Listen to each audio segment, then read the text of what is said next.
فساد ہے، یہ آپس میں ان کا ٹکراؤ ہوگا، تصادم ان کا ہوگا، کبھی امن قائم نہیں رہ سکتا۔ نو انسانی ایک عالمگیر برادری ہے۔ کرۂ ارض کے اوپر لکیریں مت کھینچو، یہ تمہاری انسانوں کی خود ساختہ ہیں۔ خدا نے زمین پہ کوئی لکیر نہیں کھینچی، خدا نے کسی انسان کو کسی خاص قوم کے ساتھ متمسک نہیں کیا، یہ انسانوں نے یہ کیا ہے۔ اور یہ ساری جتنا بھی خلفشار اور تصادم اور جنگ اور خونریزیاں ہیں، یہ ان لکیروں کی وجہ سے ہیں، خواہ وہ نسل کی ہوں، خواہ وہ جغرافیائی حدود کی ہوں۔ یہ لکیریں مٹا دی جائیں تو انسانیت ایک عالمگیر برادری بن سکتی ہے، لیکن وہ بن سکتی ہے ایک نسب العین کو لیے ہوئے، اور نسب العین یہ ہے کہ فاما ما ينفع الناس فيمكث في الارض، بقا صرف اس نظام اور عمل کے لیے ہے جو پوری نوع انسانی کی منفعت کے لیے ہو۔ آج ساری دنیا کے دانشور اپنے اپنے یہ قومیت پرستی کے نظام سے تنگ آ کر وہ تلاش کر رہے ہیں کسی ایسے نظام کی جو عالمگیر انسانیت کے اوپر عائد کیا جا سکے۔ متفق ہیں اس بات کے اوپر کہ فلاح اور بہبود انسانیت اسی کے اندر ہے، ان کو اس کی بنیاد نہیں مل رہی۔ آج ان کو کوئی یہ چیز بتانے والا ہو تو میں سمجھتا ہوں کہ دنیا کے یہ بڑے بڑے دانشور جو واقعی تنگ آ گئے ہوئے ہیں موجودہ نظام سے، وہ لبیک کہیں اس کے اوپر۔ اور اگر کہیں یہ عملاً متشکل ہو جائے تو جیسا میں نے عرض کیا تھا، اس مملکت، اس قوم، اس خطۂ زمین کو امامت نو انسانی کی حاصل ہو سکتی ہے۔ سر، پاکستان کے حصول کے لیے جذبہ محرکہ یہی تھا۔ اقبال کے اس خطبے کو آپ پڑھیے، وہ تو ایک نصاب کی طرح پڑھانے کی چیز ہے، جو اس نے کہا تھا کہ یہ چیز یہیں کے مسلمانوں کے حق کی بات نہیں، عالمگیر انسانیت کی فلاح و بہبود کا راز اس میں ہوگا اگر یہ نظام قرآن کا اس خطۂ زمین کے اندر قائم ہو گیا تو۔ اور واقعہ ہے یہ وہاں قائم ہوا تھا چند سال کے عرصے میں۔ آپ دیکھیے کہ کتنا بڑا دور رس اثر اس کا ہے۔ یہ اگر اس کا اعادہ یہاں ہو جاتا، ریوائیو ہو جاتا، احیاء اس کا یہاں ہو جاتا، نو انسانی کی امامت ہو جاتی۔ انسانیت آ رہی ہے اسی طرف۔ اس نے مذہب کے خلاف اعلان کیا، پیشوائیت کے خلاف اعلان کیا۔ میں نے جیسا ابھی عرض کیا ہے، مذہب تو دنیا سے قریب قریب مٹ ہی رہا ہے۔ مذہبی پیشوائیت کہیں بھی تھیوکریسی کی حالت میں نہیں ہے تو یہ مسلمان کی حالت جہاں مذہب ہے ابھی۔ قرآن نے تو اس چیز کو بڑھ تو انسانی عقل و فکر جو ہے اپنے ٹرائل اینڈ ایرر کی بنا پہ بھی جس طرف آ رہی ہے، اسلام کے کسی اصول کے خلاف نہیں وہ جا رہی، اس کا صرف اسی طرف قدم اٹھ رہا ہے۔ اس میں تاخیر ہو رہی ہے، دیر ہو رہی ہے، اور اس دیر ہونے میں جو انسانیت ذبح ہو رہی ہے، اس جرم کا، یہ میں کہوں گا کہ اس کا گناہ جو ہے، وہ جرم جو ہے، اس کی پاداش میں مسلمان ذمہ دار ہے اس کا۔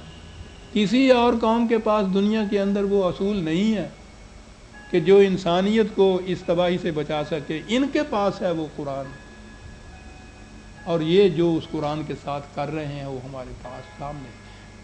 قرآن نے جو کہا ہے نا کہ ان قوموں کو دوہری سزا دی جائے گی، اور دوہری سزا کے متعلق کہا ہے اس نے اس لیے کہ ایک تو یہ آپ مجرم تھے، خود ڈوبے تھے، دوسرے ان کی وجہ سے انسانیت تباہ ہوئی تھی،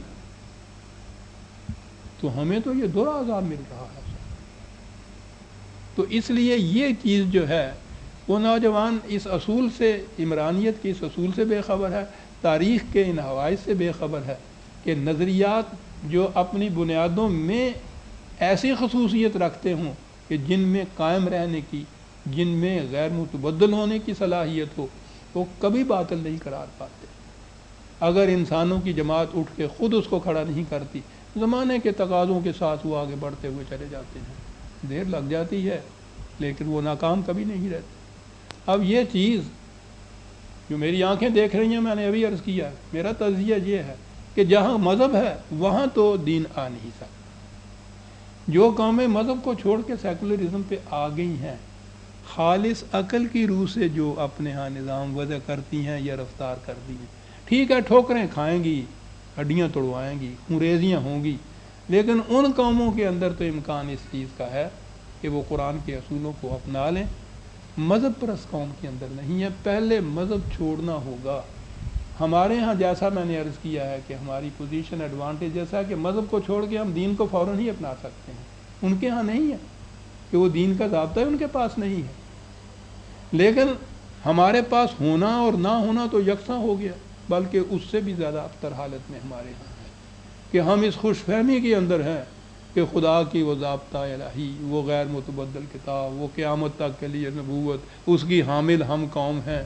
حالانکہ ہم اس کی حامل نہیں ہیں، ہم بھی مذہب پرست قوم ہیں. تو جو کچھ مذہب پرست قوم کے ساتھ دوسری جگہ ہوا ہے وہی ہماری جگہ ہوگا.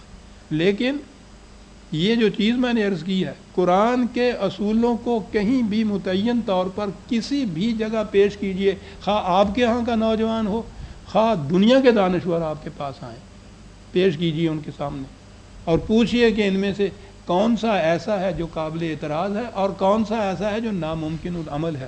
ناممکن العمل خلیل صاحب مذہب ہوتا ہے جو 1000 سال پہلے کے زمانے کے حالات کے مطابق بنائے ہوئے قوانین کو ابدی طور پر آپ پر نافذ کرنا چاہتا ہے. وہ جوتا کہ جو 10 سال کی عمر میں بچے کو پہنایا تھا، 20 سال کی عمر میں وہ کہتا ہے بچے کو کہ پہنو اس کو، وہ نہیں پہنتا، چیختا ہے تو ڈنڈے سے اس کو پہنایا جاتا ہے. وہ کیا کرے گا؟ پہلے تو جوتے کو کاٹے گا اور اس پہ بھی کام نہیں چلے گا تو ایک دن آگے کہے گا یہ گم ہو گیا. مذہب یوں مٹتا ہے. مذہب ناممکن العمل ہوتا ہے، دین تو ناممکن العمل نہیں ہوتا. شریعت جس کو آپ کہتے ہیں وہ تو بنیادی طور پر، لفظی طور پر شریعت کے معنی ہیں وہ راستہ جو اس ندی تک لے جائے جو بہتی ہو. جو ندی بہتی نہ ہو اس طرف جانے والے راستے کو عرب اپنے ہاں شریعت کہتا ہی نہیں ہے، شریعت کہتا ہے. تو اس کو تو اس ندی کو بہنا ہوگا. یہ جامد منجمد قسم کے، ساکن قسم کے جوہر اور تالاب کی طرف لے جانے والا راستہ نہیں ہوتا تھا. یہ تو جوئے رواں ہوتی ہے جو جانے والی ہے. جہاں یہ جامد ہو کے جوہر بنی، مذہب بن گیا. اس میں سڑاند ہوگی، اس میں بو آئے گی، سب کچھ ہوگا. اس میں ندی رہے گی تو آپ دیکھیں گے کہ وہ زندگی کے لیے آب حیات بنے گی. تو یہ چیز جو ہے کہ قرآن کے اصول جو ہیں ان کو پہلے متعین کیجئے. یہ تو اس کو متعین نہیں کرنے دیتے صاحب. ہر چیز کے اوپر مذہب غالب آیا ہوا ہے آپ کے ہاں. کہیں قرآن اگر آپ کے ہاں آئے فوراً یہ چیز آتی ہے کہ لیجئے صاحب یہ قرآن خالص کو لے کے آ گئے ہیں وہاں پر، ساتھ اس کے ملائیے اور وہ تو شرک ہے، وہ تو نہیں چل سکتا. کوئی مذہب بھی، یہ جو نام ہے آپ کے ہاں خدا اور رسول اور نبی اور کتاب اور رسول، ان کو تو نہیں کوئی مذہب چھوڑتا. یہ الفاظ تو ان کے ہاں ہوتے ہیں، ان کے ہاں یہ اصطلاحات بھی ہوتی ہیں. ان کے ہاں ان کے مصنع جسے آپ کہتے ہیں کہ یہ ایک کھوکھلے طریقے کے اوپر ایک ڈھانچے سے جو ہیں وہ بھی ان کے ہاں ہوتے ہیں. لیکن یہ جو اصول ہیں زندگی کے، یہ ان کے ہاں کار فرما نہیں ہوتے. تو یہی کیفیت ہے آپ کے ہاں. اس پوزیشن سے اگر یہ قوم نکل جائے، ان کے ہاں یہ ہے کہ قرآن موجود ہے، ان کے ہاں مذہب چھوڑنے کے ساتھ ہی دین آپ کے ہاں متمکن ہو سکتا ہے، جو دوسری قوموں کو یہ بات نصیب نہیں تھی.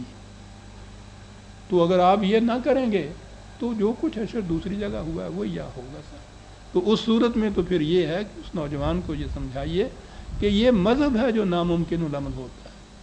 قوانین یہاں نافذ کیے ہیں نا آپ نے، ہاں نافذ کرنے کے بعد ابھی وہ روشنائی بھی خشک نہیں ہوئی ہے تو یہ اعلان کرنا پڑا کہ یہ ممکن العمل نہیں. دین کا کوئی اصول بھی جو ہے اسے اٹھائیے اور دنیا کو چیلنج کر کے کہیے کہ بتائیے کہ یہ ممکن العمل ہے یا نہیں.